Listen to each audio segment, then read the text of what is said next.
Here we have the madrona in a little nest. You see the Tagesastes, the support species nitrogen fixing, I've arranged to kind of create a nice windbreak. And these are very resilient and very hardy, and they can tolerate such treatment, you know. And so all around you got also a canopy for rain protection, hail protection. This part I've left open to allow the sunlight to shine through. It's dappled sunlight. And so it does get a nice amount of sunlight to help encourage the photosynthesis. But all around it, bordering it, is just surrounded by trees. This is going to be an overstory white sapote tree. And I'm hoping it gets to about 20 meters tall. And eventually it'll shade this whole area, which I've just been... That's an avocado tree I plan on planting. I've just been removing the shade protection from this area. And so we've got a comfrey, it's another support species, a dynamic accumulator, just chop and drop it right there. I've been on the process of chopping and dropping everything and creating little microclimates to prepare it for the winter, to allow as much sunlight in as I can, but also to prevent the rain and prevent the wind, the cold winds, which is going to really hurt these trees. I'm trying to cut back on plastic, however, I am going to plastic protect the small trees this year, and hopefully eventually we'll phase that out. I chopped the top off of this, just used it as mulch on the ground, and that's because it was growing so vigorously I wouldn't have been able to plastic protect it in the wintertime, so I'm just going to kind of limit its size and hopefully form a nice callus to help it out during the wintertime. It's got a few flowers on it at the moment, so I'm hoping there's going to be some nice pollination and I'll get to try one of the berries. Let's hope, let's hope. Really love this foliage, it's velvety, beautiful to the touch. And so this area, you can see I've been laying the Tagesastes down and these woody bits. I'm creating a berm on the lower side of the slope. This is the black sapote. I'm not too fussed if this doesn't make it through the winter. It's just putting out new growth. I do believe in it, but the fruit is not that good, to be honest. So, you know, I might put an avocado there, which I know definitely work in this area. Bit of bamboo right here. Cherimoya, chop the top off that. Little Namdok Mai right here. I was sitting down and just really appreciating that, you know, I can see trees beginning to take shape and form, you know. And it's really something beautiful.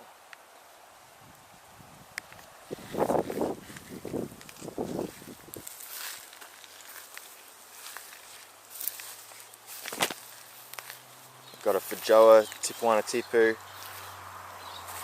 blood orange, and look at these acacias, Tagesastes, pepper tree also.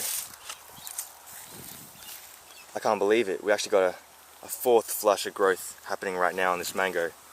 It's slower, but it's happening. And that's going to look stunning. You see I've been cutting these back. It's still a nice kind of protection from all that. I don't know if you can see, but there's a huge flat plain, and we're at the top of a hill here, and so we get a lot of the wind from those plains, which is really hot and cold wind, you know. White sapote getting some nice sunlight here. Loving this spot, to be honest. And a loquat tree here, and this will be a nice evergreen kind of wind protector across here. We've got a lily pilly, which is finally starting to create fruits for me. Bush tucker. I love these. These are not ripe yet, but trying one up. These taste like an amethyst crystal to me. I mean, not that that has any flavor, but that's the point. It's like sour, very floral, very crystalline, very antioxidant tasting. I like it. Here we got a wild plum that I plan on transplanting in the winter time. Same with this one. This one here, however, I grafted a good plum onto it. So that's just a plum tree growing there. You see the microclimate being created here. You can go in here. There's some comfrey leaves I just did today on the ground. you see this wall created by the pepper tree branches that I've bent into shape. That little window there to allow morning sunlight through. But then you got a nice afternoon canopy and rain canopy for the time being. However, I'm probably going to cut this back too in the winter time as I observe how the sun hits it and everything. It's getting a good amount of sun right now, but you know, it's always been struggling, this one here. Through here, a nice Illawarra plum. Beautiful tree. Love you. This is more windbreak here for this star fruit, which got cooked in the summer, but it's coming back. The Disapo melon. This variety. Beautiful. I want to get a few more of these, hopefully. See that bee? And you can see them starting to... They are hard to see it when they're small, but they are there.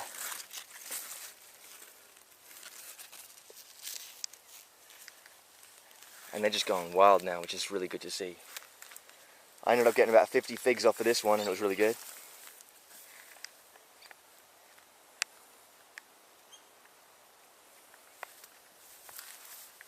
Quebeco coming back. The strawberry there. So this longan also has a nice comfrey around it, some tagasastes that I've pruned from this tagasaste. I want to create this as just a bit of rain protection, but it does get some awesome sunlight through there too. And so, I'm hoping it enjoys it. Some wicked limes there too.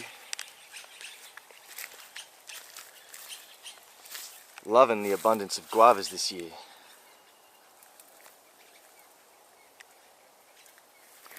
Of course, here's another nest for a atomware in there, which is very new.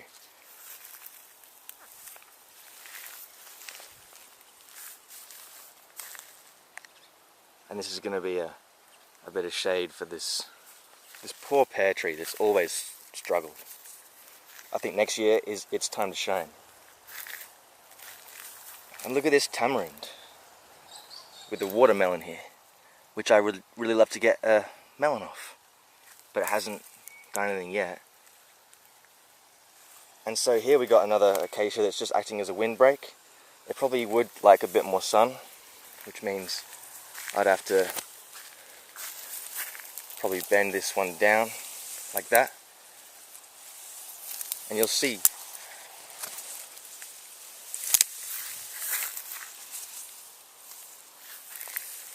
there.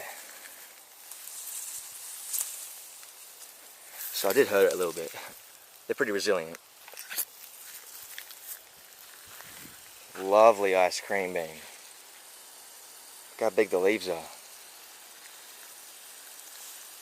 This whole tree is so impressive. It's going to be a giant nitrogen fixing, fruit producing, beautiful tree. Jujube starting to ripen. Okay. Look forward to it. This is a native bush tucker, Plantinella australis. What I did just before was grab a calendula seed pod here, which is a dried desiccated flower. You see all the seeds in it there. I don't know if they're ripe yet, but you know, maybe I can get something to grow there. Mango coming alive. Another Disapo melon. They taste like white chocolate. That's cool. Chilies. That'll probably be out here for forever. I think that's going to be a perennial fixture in the landscape.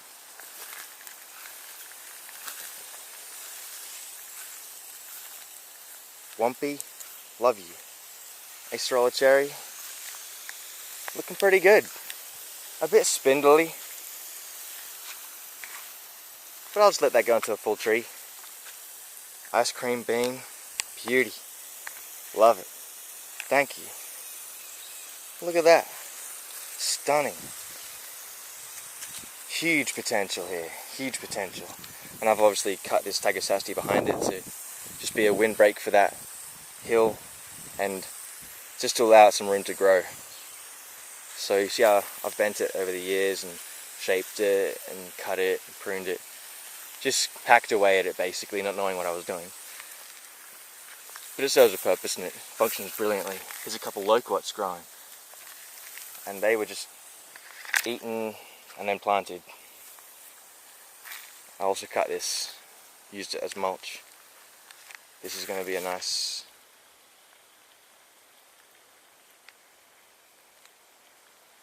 canopy for this guava, which isn't doing too well right now. But yeah, ANARK, it's the best thing on earth. It is the new earth. And I'm sick and tired of the old system, and I know you are too. And so what we need to do is really fucking step into our role as, you know, what we were born here to be. And just realign with nature and get back on track, because we don't want to be slaves and we don't want to be victims of a depopulation agenda orchestrated by psychopathic eugenicist Satanist freaks. And we deserve better than that. And you know, the time is now. You know what's happening astrologically, I don't need to repeat it. Look at the Dharma on my website. I've been getting plums off of this tree about 10 a day for the past 50 days. All different kinds of flower colours, you know. And these are going to be perennials too. They're going to drop and come back and drop and come back, and this whole area is just going to be bug-proof. Native tamarind, still putting out growth, but very slow and very small. And of course we've got another ice cream bean here.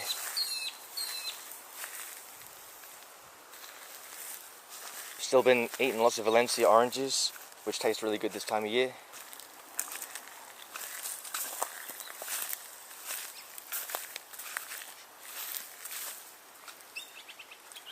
It's very liberating now not having the shade structures up. I can kind of walk wherever I want to. I'm hoping the sun does these trees a bit of good, you know. I think they've been deprived of sun, that's why they're looking a bit spindly. But I had to do it with the hot weather, you know. They're only babies. Next year's going to be their real time to shine. And it'll get more and more fertile and productive with every day and every year as it goes along. That's a compost pile. Recently got a pile of free horse shit mixed with sawdust. Behind there's some turmeric. I really want to get prolific in this whole landscape, keep spreading it, distributing it, because it's such a powerful, potent medicine. Next to a blood lime, also powerful, potent medicine. Kaffir lime, powerful, potent medicine. High end, you know, citronella. Kill off anything inside you. And look at that. Beauty. Exactly what I wanted to see out here. I can't wait till that's a big tree. Thank you. Maybe I should look this way. Probably won't be good lighting, but that's the food forest. This is Satya Yuga, the golden age. Let's embark upon this journey together. Don't tell me you can't, you can. We can together.